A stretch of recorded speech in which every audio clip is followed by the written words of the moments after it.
This has nothing to do with the patron questions, but let's put it in. I want to publicly apologize. It turns out, guys, the whole time, if you were there for Rolf Gate during the No Majors Club, it turned out the whole time that it was actually Alive Cells that were in shambles and Dead Chads that stayed winning.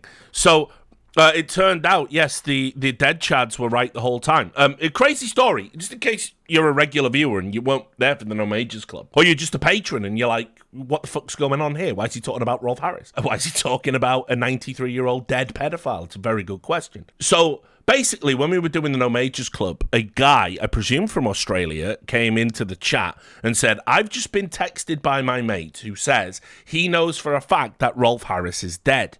And so I went onto Twitter, he wasn't dead. I looked at the news, he wasn't dead. This sounds like that song by Shaggy. He wasn't dead. He wasn't dead. I looked on Wikipedia, he wasn't dead.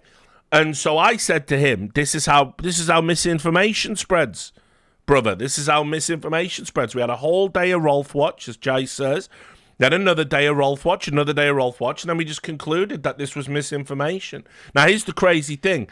About 48 hours after the No Majors Club was officially finished and I was in the hyperbaric time chamber trying desperately to get the grey out my beard, it turned out that actually Rolf Harris was announced as dead, but with a specific quirk to it, that because of all the negative attention it was going to generate because of what a piece of shit he was, he died on the 10th of May, and they'd done the burial already before they told the news 2 weeks later.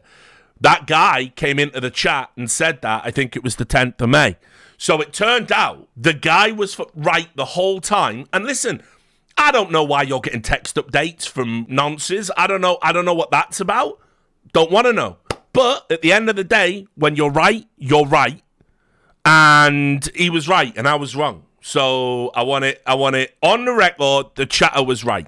Okay, and once again, much like when the Queen died, this stream was the first to know.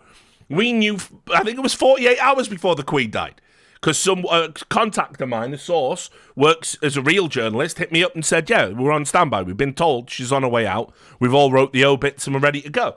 And I was like, yeah, whatever. She's been on standby for ages. And then she died. So, yeah, there you go. If you want to know which dubious celebrities are going to die first, this is a great place to hang out. Right, next question. I let you off once before, but you still got the nerve to come back here and make trouble again. F.A. Children, what does it all mean?